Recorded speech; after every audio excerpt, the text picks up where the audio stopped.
আসসালামু আলাইকুম আপু ভাইরা, আপনারা সবাই কেমন আছেন? আল্লাহর অশেষ রহমতে আমরা সবাই ভালো আছি। আবারও নতুন একটি ব্লগ নিয়ে চলে আসলাম, মনি অ্যান্ড মনিরা। তো এই আর কি, সকাল থেকে শুরু করলাম। এখন সকালে নাস্তা করে ফেলেছি, কিন্তু এখন ঘরের কাজগুলো সব শেষ করব।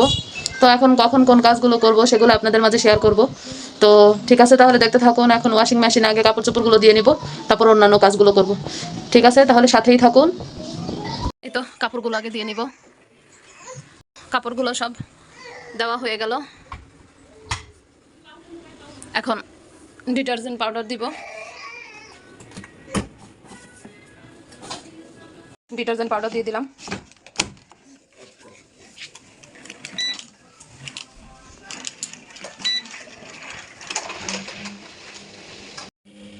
হয়তো কাপড় ধোয়া হতে থাকুক, চলেন যাই রান্নাঘরে। রান্নাঘরের অবস্থা দেখি, রান্না বান্না কি করব। চলে আসলাম আবু ভাইয়ারা রান্নাঘরে। আজকে আমি কি কি রান্না করব আপনাদেরকে দেখাবো। তো দেখুন, আমি রান্না করব লাউ দিয়ে, আর হচ্ছে গরুর মাংস দিয়ে রান্না করব, আর হচ্ছে করলা ভাজি। আর কিছু রান্না করব না। ঠিক আছে, কখন কোনটা রান্না করি দেখতে থাকুন। এই তো এখানে ভাত হচ্ছে, মশলাটা কষানো হয়ে গেছে। লাউ রান্না করব গরুর মাংস দিয়ে। এখন আমি মাংসগুলো দিয়ে দিব। কালকে যে বিরিয়ানি রান্না করার জন্য মাংস একটু সেদ্ধ করে নিয়েছিলাম, সেখান থেকে কিছুটা রেখে দিয়েছি যাতে আমি লাউ দিয়ে রান্না করতে পারি।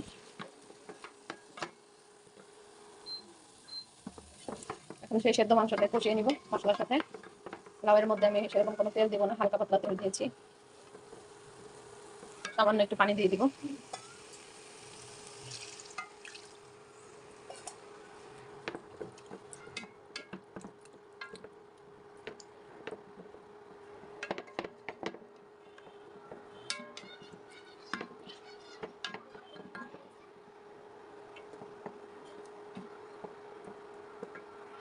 আমি ঢেকে দিব। মাংসটা কষানো হয়ে গেছে, এখন আমি লাউগুলো দিয়ে দিব।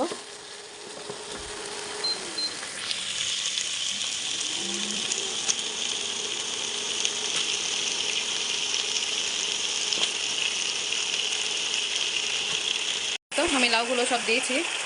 এখন ভালো করে নেড়ে চেড়ে সামান্য একটু পানি দিয়ে ঢেকে দিব।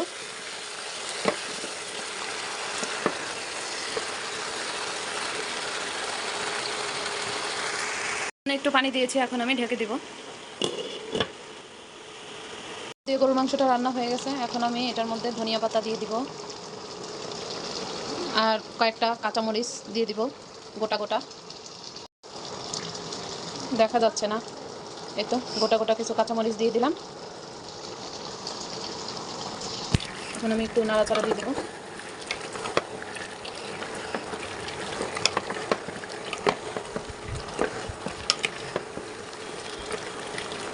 নামিয়ে আপনাদেরকে দেখাচ্ছি। তো আমার লাউ দিয়ে গরুর মাংস রান্না হয়ে গেছে, রান্নাটা নামিয়ে ফেলেছি। এখন আমি করলা ভাজি করব।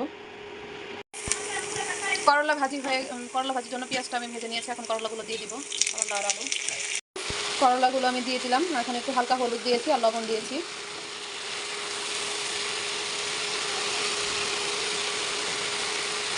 করলা ভাজিটা হতে থাকুক। করলা ভাজিটা হয়ে গেছে, এখন আমি করলা ভাজিটা নামিয়ে ফেলবো।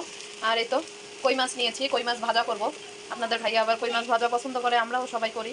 চিন্তা করলাম মাংসর আইটেম করেছি, সেহেতু একটা মাছ করি। তো কই মাছ ভাজবো, আপনাদের ভাইয়া শুয়ে আছে, যখন খাবে তখন ভেজে দিব। এই হলো আজকে আমার রান্না বান্নার আয়োজন। এই তো ডাইনিং টেবিলটা অপরিষ্কার ছিল, আর ডাইনিং টেবিলটা পরিষ্কার করেছি। মেয়ে আবার খাওয়া দাওয়া করেছিল, আর হচ্ছে টিচারের কাছে পড়েছিল। আর আপনাদের ভাইয়া যে বিছানার চাদর এনেছে, সেগুলো আপনাদের মাঝে শেয়ার করব। কি চাদর এনেছে দেখাবো।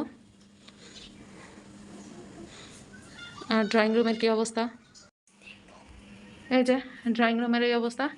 কভারটা লাগিয়ে ফেলেছি, আমার পছন্দের কভার। এটা ছাড়া মনে হয় কি আমার ডাইনিং টেবিল মানে ড্রয়িংয়ের অবস্থা খুবই খারাপ লাগে, ভালো লাগে না দেখতে। আপনাদের ভাইয়া বলছে তুমি তো নিজেই পছন্দ করে আগেরটা এনেছিলে, তাহলে আবার এখন অপছন্দ হলো কেন? আমি বলি যে না, আসলে সেভাবে অপছন্দ না, কিন্তু আসলে এই কভারটা দিলে না একটা অন্যরকম সুন্দর লাগে ড্রয়িং রুমটা, তো সেই জন্য আর কি।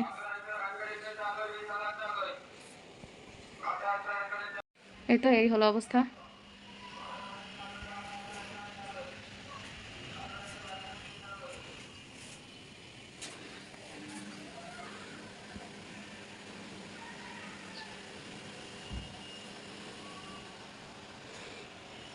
ঠিক আছে, তাহলে চলেন গেস্ট রুমে যাই।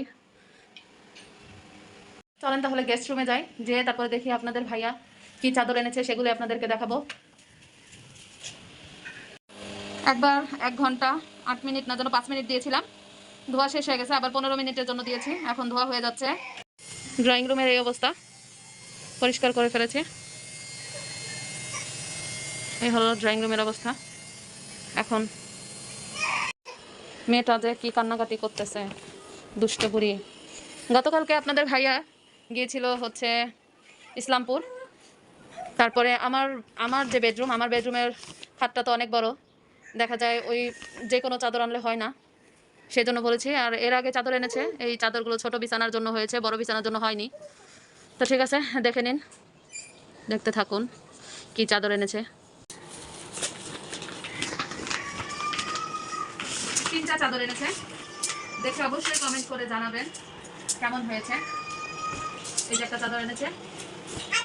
আসলে আমি জানি না আপনাদের ভাইয়া যা পছন্দ করে আমার সেটা পছন্দ হয় না, আর আমি যেটা পছন্দ করি আপনার ভাইয়া সেটা পছন্দ হয় না। এই একটা চাদর এনেছে, ওই একটা গেল, আর এই যে একটা এনেছে।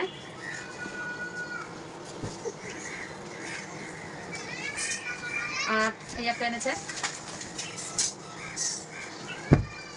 এটা ভালো লাগছে। এটা আর এটা মনে হয় প্রায় সেম, একই রকম। এটা এটা না, এই একটা। 3টা চাদর এনেছে। আর হচ্ছে ছোট মেয়ের জন্য, হ্যাঁ একই, এই দুইটা দেখা যেতেছে একই না? হ্যাঁ, কালার আলাদা। কালার আলাদা। হ্যাঁ একই, একই চাদর এনেছে। আর হচ্ছে এটার মধ্যে দেখি কি এনেছে। এই দেখেন, ছোট মেয়ের জন্য শীতের জুতা এনেছে ঘরে পরার জন্য। আর হচ্ছে মোজা এনেছে, আপনাদের ভাইয়ার মোজা এটার মধ্যে। আর এই যে আপনাদের ভাইয়ার ক্যাপ এনেছে শীতের, এই তো এনেছে। তো অবশ্যই কমেন্ট করে জানাবেন কেমন লেগেছে আমার বিছানার চাদরগুলো। তো আপু ভাইয়ারা, আজকে দুপুরের জন্য কি কি রান্না বান্না করলাম সেগুলো আপনাদের মধ্যে শেয়ার করেছি। আর এই তো টুকটাক কাজকর্ম করলাম, আপনাদের ভাইয়া কি বিছানা চাদর এনেছে সেগুলো দেখালাম, আপনাদের মাঝে শেয়ার করলাম। দূরে এবং কাছে থেকে যে আপু ভাইয়ারাই আমাকে দেখছেন না কেন, আমার ভিডিও যদি একটু ভালো লেগে থাকে তাহলে অবশ্যই লাইক কমেন্ট শেয়ার সাবস্ক্রাইব করতে ভুলবেন না। আমার পাশে থাকবেন ইনশাল্লাহ, আমিও সবার পাশে থাকবো। তো আর কি, শরীরটা ইদানিং খুবই খারাপ। এত খারাপের মধ্যেও আসলে কাজ তো আর শেষ হয় না, কাজ মেয়ে মানুষের থেকেই যায়। তো কাজ কবে শেষ হবে সেটা আল্লাহই ভালো জানে। বেঁচে থাকতে গেলে কাজ তো করতেই হবে, খাবার জন্য হলেও কাজ করতে হয়। ছোট বাচ্চা আছে, কাজ করতেই হবে। তো আর কি করবো কাজ না করে। তো এই আর কি, এই তো। তাহলে আপনারা সবাই ভালো থাকবেন, নিজের দিকে খেয়াল রাখবেন, কারণ এখন সবার অনেক ডেঙ্গু হচ্ছে, মশার খুব প্রকোপ দেখা যাচ্ছে। তা আমার বুঝতে পারছেন কিনা জানি না, আমার ফেস দেখেই বোঝা যাচ্ছে আমি আসলে অসুস্থ, তারপরেও ভিডিও করে যাচ্ছি। তো আপনারা সবাই ভালো থাকবেন। আজকের মতো এখানেই বিদায়। আল্লাহ হাফেজ, আসসালামু আলাইকুম।